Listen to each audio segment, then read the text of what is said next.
Hello everyone. Last class में हमने बेटा पढ़ा था एज ऑफ इंडस्ट्रियलाइजेशन के बारे में। And welcome you all to our YouTube channel that is Nageen Group of Studies. Here we are again with our new topic. तो जैसा कि लास्ट क्लास में हमने इंडस्ट्रियलाइजेशन के बारे में पढ़ा था कि इंडस्ट्रियलाइजेशन होता क्या है, what are the main areas which are related to the industrialisation and what are the sign areas in which development we can say that industrialisation will take place बेटा। तो इन सब चीजों के बारे में हमने लास्ट वीडियो में पढ़ा था। उसके बाद जब मैंने लास्ट वीडियो का एंड किया था तो वहां पे मैंने आपको बताया था इसके एंड होने के टाइम पे कि हम जो अगले वाली हमारी जो क्लास आने वाली है उस क्लास में हम किस चीज के बारे में डिस्कस करने वाले हैं। तो हम इसमें बिफोर द इंडस्ट्रियलाइजेशन के बारे में व्हाट आर द कंडीशंस जो थी बेटा उनके बारे में डिस्कस करने वाले हैं कि कंडीशंस क्या क्या थी और किस किस तरीके से उन कंडीशंस का इफेक्ट है बेटा वो है हमारे इनके ऊपर पढ़ा था बेटा, इंडस्ट्रियलाइजेशन के ऊपर पढ़ा था बेटा। तो इस प्रकार से हमने आपकी जो क्लास थी बेटा उसको खत्म किया। तब मैंने आपको बताया था बिफोर द इंडस्ट्रियल रिवॉल्यूशन जब आया था उससे पहले इंडस्ट्रियलाइजेशन क्या होता था, लोगों के द्वारा इसको क्या माना जाता था, क्या इसकी डेफिनेशन दी जाती थी, उसके बारे में हमने पढ़ा था बेटा। That is before the industrial revolution के बारे में। तो इस क्लास में हम जो पढ़ने वाले हैं वो हम पढ़ने वाले हैं कि before the industrial revolution what were the conditions in the different countries where first industrial revolution will take place, and what is the main definition of industrialization before the revolution of industrial sector बेटा। Industrial sector के पहले, इसके developed होने से पहले हम industrialisation किसको बोलते थे, लोगों के द्वारा इंडस्ट्रियलाइजेशन किसको कहा जाता था, वो एक्चुअल में इंडस्ट्रियलाइजेशन था भी या बस लोगों की धारणा थी कि ये इंडस्ट्रियलाइजेशन हो सकता है, उसकी ट्रू डेफिनेशन क्या थी, अगर वो नहीं था तो उसके पीछे what are the factors which are responsible that we can so which can not say that the particular condition that is not a industrialisation. तो इसके बारे में आज हम इसको पढ़ना चाहते हैं बेटा। तो स्टार्ट करते हैं कि हम बिफोर द इंडस्ट्रियल रिवॉल्यूशन का दैट इज पार्ट वन, जो कि हम पार्ट वन आज पढ़ेंगे बेटा, वो है आपका एज ऑफ इंडस्ट्रियलाइजेशन से। So let's start. ओके, देखिए बिफोर द इंडस्ट्रियल रिवॉल्यूशन, देखो सबसे पहले आपको यहाँ पे एक बात समझनी होगी बेटा कि इंडस्ट्रियल रिवॉल्यूशन से पहले जो फैक्ट्री होती है ना, कि फैक्ट्री को जैसे कोई भी काम होता है, मान ली there are three levels in a work, the first level, second level and third level. और थर्ड लेवल में अगर उसका रिवॉल्यूशन होता है तो फर्स्ट लेवल को उसका परमिटिव स्टेज माना जाता है कि भाई स्टार्टिंग में ऐसा होगा और उसके बाद इंडस्ट्रियलाइजेशन आएगा और उसको हम क्या बोल देंगे कि ये इंडस्ट्रियलाइजेशन है। लेकिन ऐसा क्या होता था कि उस टाइम पे फैक्ट्री को ऐसा माना जाता था कि इंडस्ट्रियलाइजेशन से पहले अगर कोई वस्तु, कोई भी चीज है बेटा, वो आपका फैक्ट्री के अंदर उसका प्रोडक्शन हो रहा है तो हम उसको बोल देते थे कि ये इंडस्ट्रियलाइजेशन हो रहा है। तो फैक्ट्री वर्क को क्या टर्म दिया जाता था, इंडस्ट्रियलाइजेशन माना जाता था। उसमें जो गुड्स वगैरह बनाई जाती थी वो भी क्या थी बेटा, आपकी इंडस्ट्रियलाइजेशन से ही मानी जाती थी कि फैक्ट्री में। अब देखो फैक्ट्री में जरूरी नहीं होता बेटा कि हमेशा मशीन ही काम करे, क्योंकि बहुत सारी ऐसी होती हैं जो हैंडीक्राफ्ट्स के ऊपर भी डिपेंड करती हैं फैक्ट्रीज बेटा। तो उस टाइम पे एक धारणा थी, ऐसा माना जाता था, ऐसा सोचा जाता था कि अगर कोई चीज मास प्रोडक्शन हो रहा है ना कहीं से, तो mass production does not matter वो मशीन से हो रहा है या वो बाय हैंड हो रहा है, बस उसको इंडस्ट्रियलाइजेशन का नाम दे दिया जाता था। फॉर एग्जांपल मान लो कोई फैक्ट्री बहुत ज्यादा बड़े लेवल पर काम कर रही है, उसमें वर्कर भी बहुत ज्यादा है, थोड़ी बहुत मशीनें भी काम कर रही है मान लो उसमें, तो फैक्ट्री के वर्क को इंडस्ट्रीज बोल दिया जाता था। लेकिन जैसा कि आज के मॉडर्न टाइम में हम किसी फैक्ट्री में मान ले कोई विकास होता है तो उसको हम इंडस्ट्रियलाइजेशन नहीं बोलते, क्योंकि मैंने बोला था कि इसकी डेफिनेशन छोटी नहीं है, ये बहुत ज्यादा एसोसिएटेड है, बहुत सारे ऐसे एरियाज है जिनसे क्या बेटा इंडस्ट्रियल रिवॉल्यूशन के साथ ये एसोसिएटेड है। तो उसी प्रकार all too often we associate industrialisation with the growth of factory industry. तो सभी के सभी जो एसोसिएट करते थे, जोड़ते थे इंडस्ट्रियलाइजेशन को with the growth of factory industry की ग्रोथ के साथ बेटा, कि फैक्ट्री की जो इंडस्ट्री है उसमें जो ग्रोथ हो रहा है तो इंडस्ट्रियल रिवॉल्यूशन हो रहा है। तो ऐसा एक धारणा थी, ऐसा एक मिथ था बेटा, जिसको हम क्या बोलते हैं बेटा, इंडस्ट्रियलाइजेशन बोलते हैं। तो अब देखिए आगे चल के देखते हैं ये क्या है, सच में ये बात कहना सही होगा। It is true to say that, it is right to say that factory revolution और the factory production is directly related to the industrial production और इंडस्ट्रियल लेवल। तो उसको बताना, जैसे कि आपको देखो पिक्चर में दिखाई दे रहा है, यहाँ पे यार्न की कोई एक फैक्ट्री है और यहाँ पे वर्कर भी काम कर रहा है और उसके साथ साथ तो एक मशीन है बेटा वो भी कार्य कर रही है, और ये लॉन्ग रेंज पर हो रहा है। लॉन्ग रेंज का मतलब है इसमें छोटी क्वांटिटी में नहीं, फैक्ट्री में ज्यादा क्वांटिटी में काम हो रहा, तो इसी को क्या बोल दिया जाता था, इंडस्ट्री बोल दिया जाता था। तो इसके बारे में चलो अब हम, आपके दिमाग में एक क्वेश्चन राइज होना चाहिए, क्या सच में ऐसा था कि जो फैक्ट्री प्रोडक्शन है वही इंडस्ट्रियल प्रोडक्शन था? क्या जो फैक्ट्री में डेवलपमेंट हो रही है वही क्या इंडस्ट्री में डेवलपमेंट हो रही थी? तो इसके बारे में हमने इस चीज को हमने क्या कर लिया था बेटा, इस चीज को हमें देखना है। तो देखिए, When we talk of industrial production, we refer to the factory production। हमें किसको बोलते हैं बेटा, तो वहां पे जब इंडस्ट्रियल प्रोडक्शन की बात आती थी तो उसको क्या बोलते थे, हम उसको बोलते थे फैक्ट्री प्रोडक्शन। तो जब इंडस्ट्रियल प्रोडक्शन जो हो रहा है वो किससे डायरेक्ट कर दिया बेटा, फैक्ट्री प्रोडक्शन से रिलेटेड कर दिया। When we talk of industrial worker की बात हो रही है तो फैक्ट्री के वर्कर की बात हो रही है। अब यहाँ पे देखो तीनों चीजों को मैच करने की कोशिश करो। फर्स्ट जो पॉइंट था मैंने बोला, इंडस्ट्रियलाइजेशन किसके साथ एसोसिएट कर दिया, with the growth of factory industry के साथ एसोसिएट कर दिया बेटा। ये जो ग्रोथ ऑफ इंडस्ट्री हो रहा है, जो इंडस्ट्रियलाइजेशन हो रहा है वो ग्रोथ होनी चाहिए फैक्ट्री की इंडस्ट्री में, तो उसको हम इंडस्ट्रियलाइजेशन बोलेंगे। सेकेंड, जो इंडस्ट्रियल प्रोडक्शन है वो हमारा टोटली किसके इक्वल है, फैक्ट्री प्रोडक्शन के इक्वल है। अगर हम इंडस्ट्रियल वर्कर की बात करते हैं तो इसका मतलब हम बात करें बेटा फैक्ट्री वर्कर्स की। लेकिन ध्यान रखना, ये तीनों की तीनों बातें कब की हैं बेटा, बिफोर द इंडस्ट्रियल रिवॉल्यूशन के पहले की बातें हैं। कैसा माना जाता था, ऐसा सोचा जाता था, लेकिन ये सच था, ऐसा होता है या नहीं होता वो अभी भी हमने क्लियर नहीं किया है बेटा, इसको बड़े ध्यान से सोचना। देखिए, history of industrialisation very often began with the setting up the first factory बेटा।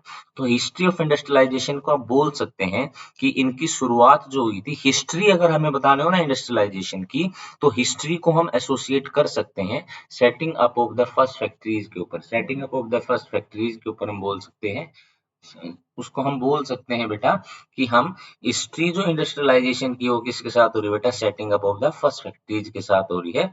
तो उसको हम बोल सकते हैं बेटा ये हमारा क्या है, इंडस्ट्रियल रिवॉल्यूशन है। ये हमारा क्या है, इंडस्ट्रियल रिवॉल्यूशन है।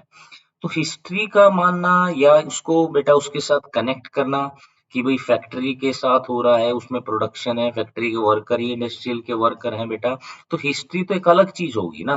क्योंकि हिस्ट्री का मतलब क्या कि इंडस्ट्रियलाइजेशन बिल्कुल एकदम से स्टार्ट नहीं हुआ, स्टार्टिंग में क्या आई थी बेटा, हमारी फैक्ट्रीज ही आई थी। लेकिन उसमें क्या है, there are some problems with such ideas बेटा, इन आइडियाज में कोई प्रॉब्लम है। अब देखो इसके नेगेटिव एस्पेक्ट की तरफ हम बात करेंगे कि ऐसा बोलना सही था नहीं था। मैं एक बार रिवाइज करवा देता हूँ, मैंने किस किस चीज के बारे में आपको बताया बेटा। हमने सबसे पहले तो एसोसिएट किया इंडस्ट्रियलाइजेशन को ग्रोथ ऑफ फैक्ट्री की इंडस्ट्री से, नंबर वन। नंबर टू, जब भी मैंने इंडस्ट्रियल प्रोडक्शन के बारे में बात की तो वो फैक्ट्री का प्रोडक्शन के बारे में बोला जाता था। नंबर थ्री, जब भी हमने इंडस्ट्रियल वर्कर के बारे में बात की तो फैक्ट्री के वर्कर में बात की जाती थी। तो इसका मतलब इन तीनों पॉइंट से हमें लगता है कि हमने जो इंडस्ट्रियल रिवॉल्यूशन है उसकी परमिटिव स्टेज बना दी हमने फैक्ट्री के प्रोडक्शन को। अब फैक्ट्री के प्रोडक्शन को बना दिया तो हमने जो इनिशियल स्टेज थी इंडस्ट्रियल रिवॉल्यूशन की वो किसको बना दिया बेटा, फैक्ट्री को बना दिया। सो हम when we talk of industrial worker की बात करें तब भी हम किसकी बात करें, फैक्ट्री वर्कर की।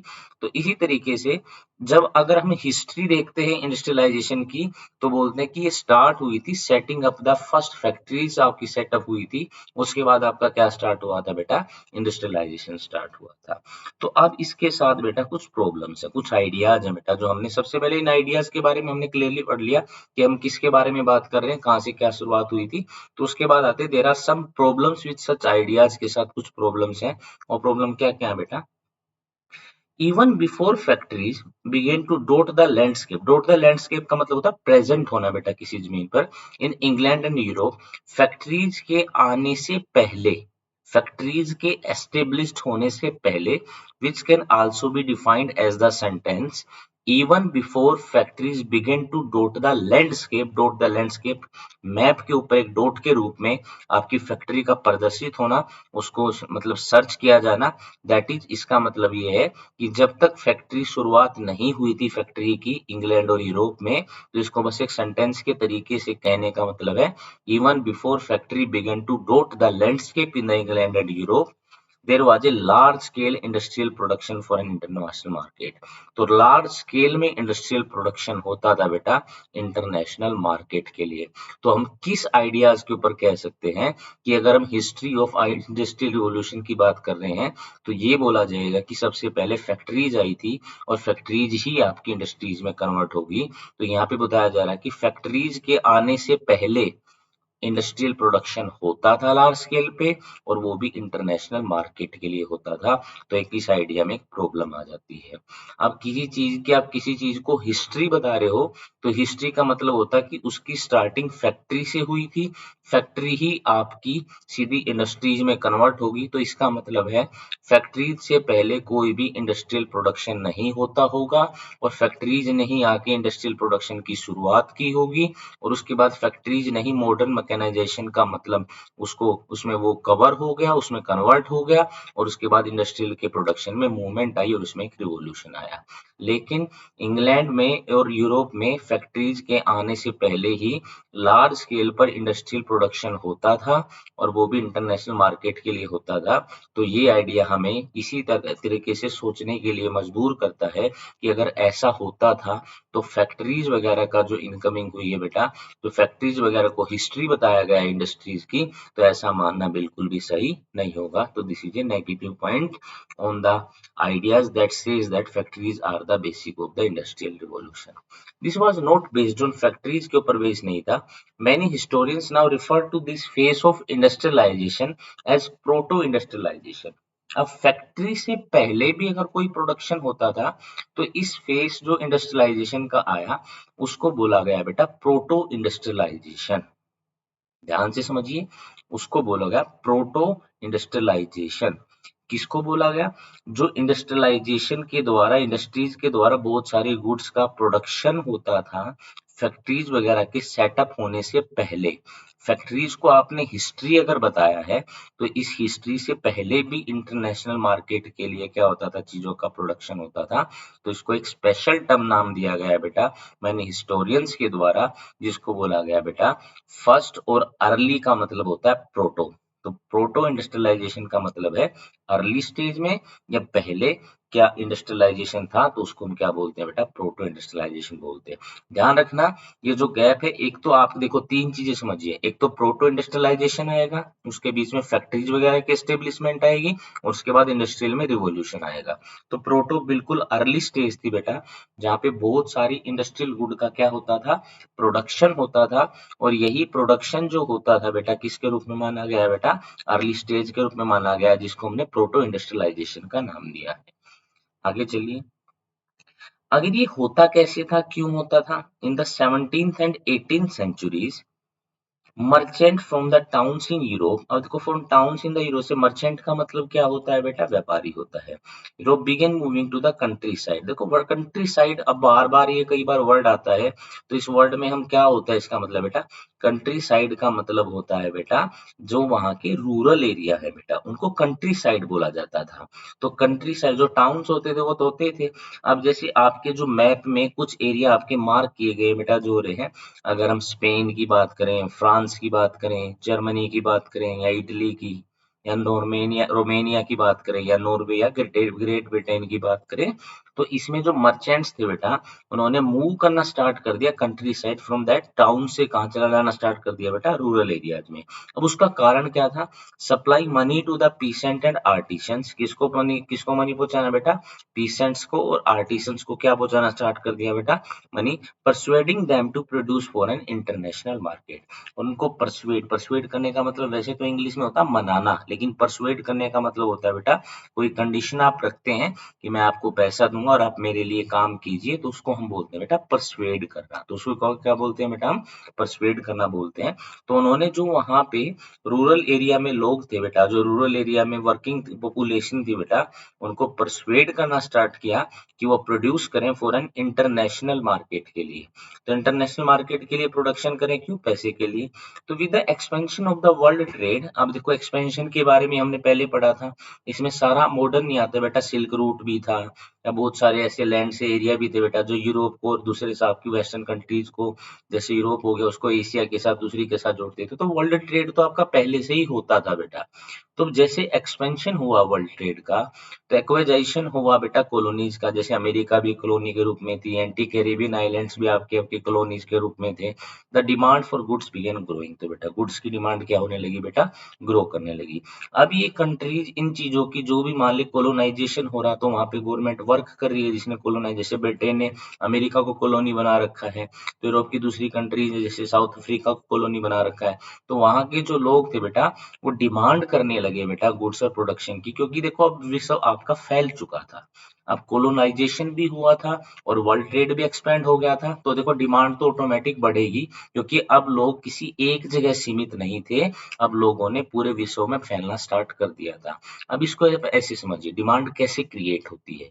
अगर आप किसी एक कमरे के अंदर बंद हैं तो डिमांड आपके कमरे के अंदर ही रहेगी।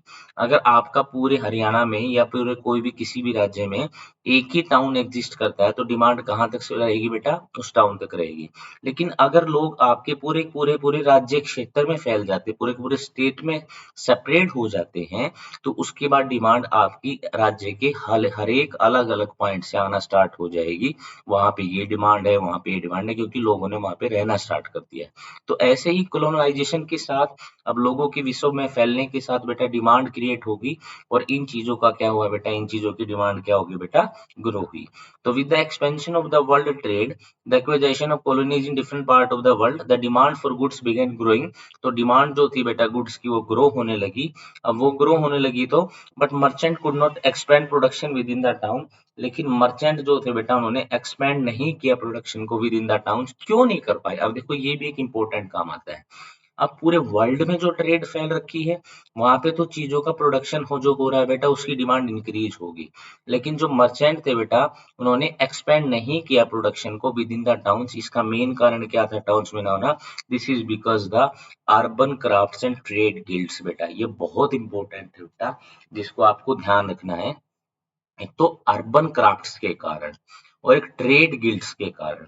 अब अर्बन क्राफ्ट्स क्या होते थे और ट्रेड गिल्ड्स क्या होती थी, मैं उसके बारे में आपको बताता हूँ। अर्बन क्राफ्ट जो होते थे उसका मतलब होता था कि जो अर्बन में जो आपके लोकल ट्रेडर कार्य कर रहे हैं, अर्बन के जो क्राफ्ट्समैन है वहां पे चीजों का प्रोडक्शन कर रहे हैं बेटा। अब अर्बन में तो चीजों का प्रोडक्शन हो रहा था, तो अब उसके बाद क्या था बेटा, ट्रेड गिल्ड्स जो थे बेटा, अब दूसरे क्या थे बेटा, ट्रेड के गिल्ड्स थे बेटा। ट्रेड गिल्ड्स का मतलब क्या होता है बेटा, ये की यूनियन होती है प्रोड्यूसर्स की बेटा, और ये प्रोड्यूसर्स की जो ये यूनियन होती है बेटा, ये क्या करती है, वहां के कंपटीशन को, वहां की सब चीजों को क्या करती है, इन सब चीजों को क्या करती है, कंट्रोल करती है। भाई कंपटीशन को भी कंट्रोल करती है, वहां के प्राइस को भी कंट्रोल करती है, वहां पे सब चीजों को क्या करती है, कंट्रोल करती है। तो इस प्रकार हम बोल सकते हैं कि अर्बन गिल्ड्स के कारण और अर्बन के क्राफ्ट्स के कारण हम बोल सकते हैं कि वहां पे टाउन में इसका एक्सपेंशन नहीं फैला था। टाउन में इसका एक्सपेंशन नहीं फैला था, उसका मेन कारण यही था कि वहीं पे ट्रेड गिल्ड्स और अर्बन क्राफ्ट्स वहां पे ये पावरफुल यूनियन होती थी, और इन यूनियन ने बेटा चीजों का प्रोडक्शन को क्या नहीं किया था बेटा, उनका फैलाव नहीं किया था। तो किसके ऊपर डिपेंड करता था बेटा, अर्बन क्राफ्ट्स के ऊपर और ट्रेड गिल्ड्स के ऊपर बेटा। तो ये ट्रेड गिल्ड्स क्या होती थी, पहले एक बार इसको डिटेल से पढ़ते हैं। और एसोसिएशन ऑफ प्रोड्यूसर्स, बेटा क्या होती थी, एसोसिएशन ऑफ प्रोड्यूसर्स होती थी, दैट ट्रेंड क्राफ्ट्समैन, जो क्राफ्ट्स पीपल होते थे उनको ट्रेंड करती थी, maintain control over production, production के ऊपर कंट्रोल रखती थी, भाई कितना प्रोडक्शन करना है, क्योंकि दोनों चीजों को देखना है, डिमांड में क्या चल रहा है, सप्लाई में क्या चल रहा है, क्योंकि अगर डिमांड और सप्लाई आपके कंट्रोल में होगी तो हम कह सकते हैं कि इसका मतलब कि आपके कंट्रोल में प्राइस भी है, आपके कंट्रोल में क्या है, प्राइस भी है।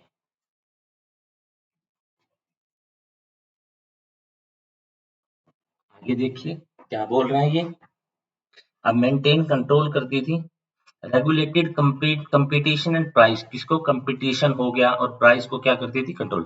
अब जिसका कंट्रोल आपका प्रोडक्शन के ऊपर है तो कंपटीशन को तो रेगुलेट करेगा, क्योंकि प्रोडक्शन आपने अगर डिमांड को कम कर दिया तो आपके प्राइस क्या हो जाएंगे, ऑटोमेटिक ज्यादा हो जाएंगे। और आपने अगर सप्लाई को कम कर दिया तभी प्राइस क्या हो जाएंगी, ज्यादा हो जाएंगे। तो अगर प्रोडक्शन के ऊपर आपका कंट्रोल था तो आपके ऊपर कंपटीशन भी रेगुलेट कर सकते हैं आप, और प्राइस भी आप रेगुलेट कर सकते हैं। तो सब कुछ आपके हाथ में, तो एक तरीके से मोनोपोली हो जाता है बेटा। कुछ ट्रेड यूनियन से बेटा प्रोडक्शन करने वाले वही हैं, जब उनको लगेगा डिमांड ज्यादा होनी चाहिए तो सप्लाई को कम कर दो।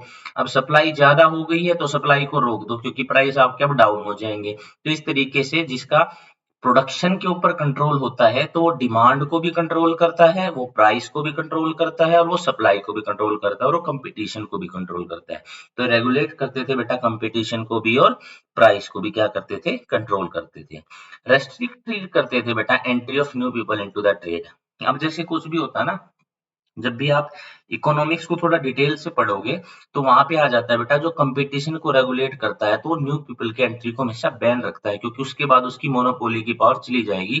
तो इसीलिए वो न्यू पीपल्स की इसमें ट्रेड में क्या करते थे, एंट्री को रेस्ट्रिक्टेड करते थे। अब पीछे हमने क्या पढ़ा था कि अर्बन के क्राफ्ट्स के कारण और इन ट्रेड गिल्ड्स के कारण बेटा, जो बाहर के लोग थे बेटा वो डिमांड, वो टाउन्स वगैरह में अपने प्रोडक्शन को एक्सपेंड नहीं कर पाते थे। इसीलिए वो रूरल एरिया में, जो कंट्री साइड में गए थे, वो प्रोडक्शन जो होता था वो वर्ल्ड ट्रेड के लिए होता था, ना कि उनके आसपास के टाउन्स के लिए होता था। तो टाउन्स में तो ट्रेड गिल्ड्स के अकॉर्डिंग ही वर्क होता था, और वो जो बाहर के व्यक्ति है उनको क्या कर देते थे बेटा, रेस्ट्रिक्टेड कर देते थे। तो इस प्रकार हमने यहाँ से पढ़ा बेटा, ट्रेड गिल्ड जो एसोसिएशन थी बेटा, वो क्या क्या कंट्रोल करती थी। वो ट्रेड क्राफ्ट पीपल को कंट्रोल करती थी, मेंटेन कंट्रोल और प्रोडक्शन रखती थी, रेगुलेट करती थी कंपटीशन एंड प्राइस को, और रेस्ट्रिक्ट करती थी entry of people into the trade को। अब देखो, इसमें एक हर एक चीज एक दूसरे से कनेक्टेड है। इसको लर्न कैसे करेंगे, सबसे पहले आपने क्राफ्ट्समैन पीपल को क्या किया, ट्रेंड किया। अब ट्रेंड करने के बाद वो क्या करेगा, प्रोडक्शन करेगा। अगर आपने ही उसको ट्रेंड किया है तो प्रोडक्शन भी वो आपके अकॉर्डिंग ही करेगा। तो अब प्रोडक्शन आपके अकॉर्डिंग होगी तो सप्लाई और डिमांड क्या रहेंगी, आपके हाथ में रहेंगे। तो मार्केट के जो मेन होते हैं, इवेंट्स होते हैं जिसके द्वारा प्राइस को तय किया जाता है, वो होते हैं डिमांड एंड सप्लाई। तो प्रोडक्शन आपके अकॉर्डिंग होगी तो आप कंपटीशन को रेगुलेट करोगे और प्राइस को भी क्या करोगे, रेगुलेट करोगे। अब आपने ट्रेंड भी किया है, आपके अकॉर्डिंग प्रोडक्शन भी हो रही है, आप रेगुलेट कंपटीशन को भी कर रहे हो, आप प्राइस को भी रेगुलेट कर रहे हो।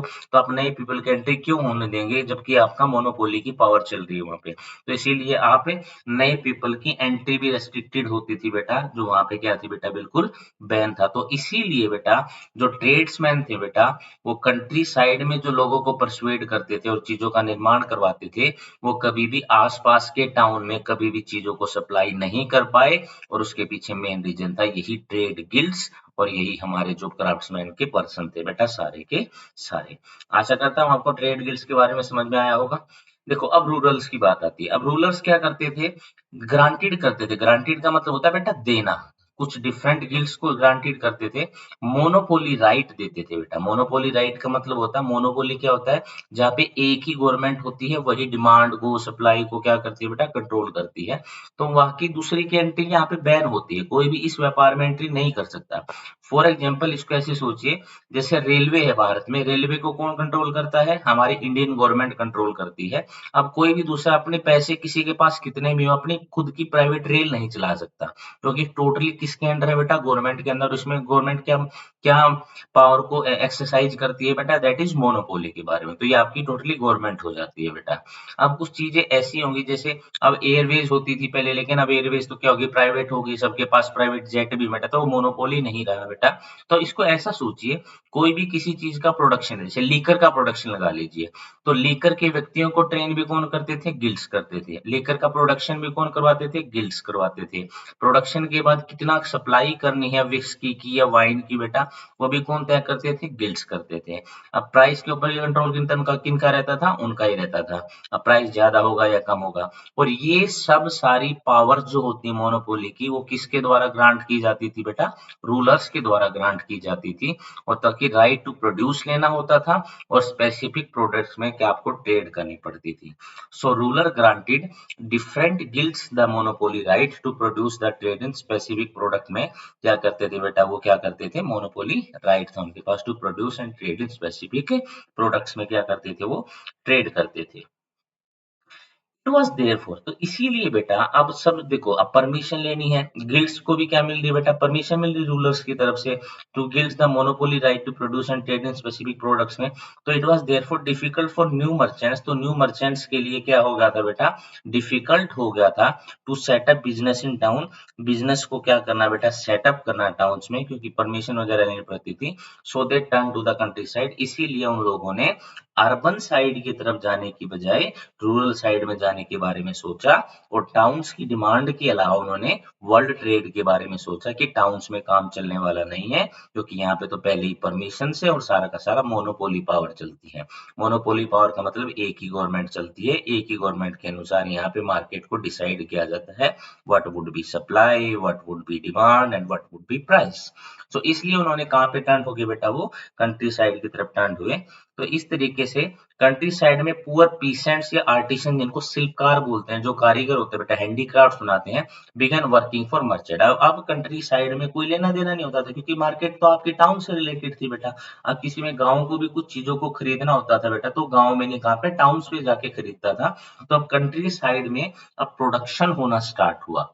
अब कंट्री साइड में जो प्रोडक्शन किया वो किसने किया बेटा, पुअर पीसेंट्स ने किया, आर्टिसंस ने किया बेटा, वहां पे began working for the merchants के लिए वर्किंग की बेटा। As you have seen in the textbook last year, this was a time when open fields were disappearing बेटा, जहाँ पे ओपन फील्ड क्या हो गया बेटा, डिसअपीयर हो गए, and Commons were being enclose, और कुछ क्या हो गया बेटा, एनक्लोज हो गए। तो इसका मतलब क्या था कि अब रूरल लोगों ने क्या करना स्टार्ट कर दिया बेटा, यहाँ पे प्रोडक्शन करना स्टार्ट कर दिया। तो ये था आपका फर्स्ट पार्ट बेटा, before the age of industrialisation का। तो इसमें मैंने आपको क्या बताया बेटा, कि जब सबसे पहले तो हमने फैक्ट्रीज वगैरह के बारे में पढ़ा। अभी फैक्ट्री को क्या माना गया, हिस्ट्री माना गया है, लेकिन फैक्ट्री को हिस्ट्री नहीं मान सकते। क्यों नहीं मान सकते बेटा हम फैक्ट्री को हिस्ट्री, क्योंकि फैक्ट्री हिस्ट्री नहीं हो सकती। इसका सबसे मेन कारण क्या है बेटा, यही कारण है क्योंकि हिस्ट्री से पहले भी हमारी क्या होती थी, प्रोडक्शन होती थी लार्ज स्केल पे, जो कि इंडस्ट्रियलाइजेशन से रिलेटेड है। तो उसको क्या बोला गया बेटा, पोस्ट इंडस्ट्रियलाइजेशन बोला गया, पहले का बोला गया। तो उसको अर्ली पीरियड में बोला गया कि इंडस्ट्रियलाइजेशन का फेज था, क्योंकि एक टाइम में इंडस्ट्रियलाइजेशन को फैक्ट्री के साथ कंपेयर किया जाता था, फैक्ट्री के साथ कंपेयर किया जाता था। तो यहाँ पे हमने पढ़ा था, एक बार रिवाइज कर लेते हैं, 2 मिनट बेटा, 1 मिनट देखिए। यहाँ पे हमने पढ़ा था बेटा, यहाँ देखिए, यहाँ पे क्या पढ़ा था हमने, कि this was not based on factories के ऊपर बेस नहीं थी, कि सबसे पहले जो फैक्ट्रीज थी बेटा, उसको उसको क्या किया जाता था, फैक्ट्रीज के ऊपर हमने 3 पॉइंट्स पढ़े थे बेटा। फैक्ट्रीज में setting up the first factory जब आई बेटा, उसके बारे में सोचा जाता था। लेकिन जो फैक्ट्री के वर्कर्स हैं उनको इंडस्ट्रियल के वर्कर बोला जाता था।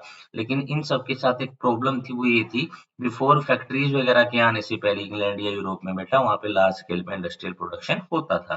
तो ये वेस्टेज के ऊपर बेस नहीं था, तो इसको क्या बोला गया, सॉरी पोस्ट नहीं, प्रोटो इंडस्ट्रियलाइजेशन बोला गया। पोस्ट तो बाद का होता है और प्रोटो कब का होता है बेटा, पहले का। तो मैंने इसको पोस्ट इंडस्ट्रियलाइजेशन बोल दिया था, लेकिन that is proto industrialisation, that is of early stage का, जिसको हम क्या बोलते हैं बेटा, इंडस्ट्रियलाइजेशन बोलते हैं। तो प्रोटो इंडस्ट्रियलाइजेशन हुआ, जिसको हमने बोला कि फैक्ट्रीज वगैरह के सेटअप से पहले ही वहां पे क्या होता था, लार्ज स्केल पे वहां पे बेटा क्या होता था, हमारा प्रोडक्शन होता था। अब उसके बाद बेटा जो 17th और 18th सेंचुरी में जो आपके डिफरेंट ये रीजन थे बेटा, इन्होंने कहाँ जाना स्टार्ट किया, कंट्री साइड में जाना स्टार्ट किया, जिसमें गटेन ब्रिटेन, इन एरिया के बारे में बताया था मैंने, फ्रांस वगैरह के बारे में, जर्मनी के। तो supplying money to peasants and artisans को जो मनी एंड पीसेंट ने दिया बेटा, ताकि वो प्रोड्यूस कर सके इंटरनेशनल मार्केट के लिए, और वर्ल्ड ट्रेड क्या हुई बेटा, एक्सपेंड हुई, और चीजों की डिमांड क्या होने लगी, बढ़ने लगी, क्योंकि कोलोनाइजेशन भी स्टार्ट हो गया था, लोगों ने एक्सपेंड करना स्टार्ट कर दिया था। लेकिन ये टाउन्स में नहीं कर पाए, क्योंकि गिल्ड्स के कारण, क्योंकि वो ट्रेन करते थे क्राफ्ट्स पीपल को, मेंटेन प्रोडक्शन पे भी अपना कंट्रोल रखते थे, कंपटीशन प्राइस पे भी कंट्रोल होता था, और नई पीपल की एंट्री क्या थी, बिल्कुल बैन थी। और इन गिल्ड्स को बेटा परमिशन मिलती थी बेटा, कहाँ से, रूलर जो होता था उस स्टेट का। तो उस रूलर से क्या मिलती थी बेटा, इन्हें वो मिलती थी, मोनोपोली पावर मिलती थी प्रोड्यूस करने की और ट्रेड करने की स्पेसिफिक प्रोडक्ट्स में। इसलिए कोई भी नया मर्चेंट यहाँ पे एंट्री नहीं कर सकता था। तो इसे नई मर्चेंट ने बेटा बिजनेस टाउन्स में जाने की बजाय कंट्री साइड गए, और वहां पे प्रोडक्शन होना स्टार्ट हुआ, जहाँ पे मर्चेंट्स के लिए। और उसके बाद क्या हो गया बेटा, अब यहाँ पे जो ओपन फील्ड्स थे बेटा, वो क्या होने स्टार्ट हो गए, टेक्स्ट बुक में आपने देखा था, डिसअपीयरिंग होने स्टार्ट हो गए, क्योंकि लोग जो पीपल्स थे बेटा, वो किस में एंगेज हो गए बेटा, वो आपके प्रोडक्शन में एंगेज हो गए। तो ये था बेटा आपका, रिवाइज भी कर लिया हमने एज ऑफ इंडस्ट्रियलाइजेशन का आपका फर्स्ट पार्ट। इसके बाद हम बिफोर द इंडस्ट्रियलाइजेशन में जो हमने अभी फर्स्ट पार्ट किया है, इसके बाद नेक्स्ट वीडियो में हम इसका पार्ट नंबर 2 करने वाले हैं, that is before the industrialisation. So thank you very much. आशा करता हूँ आपको बिफोर द इंडस्ट्रियल रिवॉल्यूशन समझ में आया होगा। Thank you very much to attend this session. तो नेक्स्ट जो वीडियो होगी बेटा, उसमें हम इसका पार्ट 2 करेंगे, और उसको जैसे हमने पार्ट 1 को अच्छे से एक एक वर्ड करके समझा है, वैसे हम सेकेंड पार्ट को भी हम करेंगे। तो thank you very much to attend this session and have a nice day.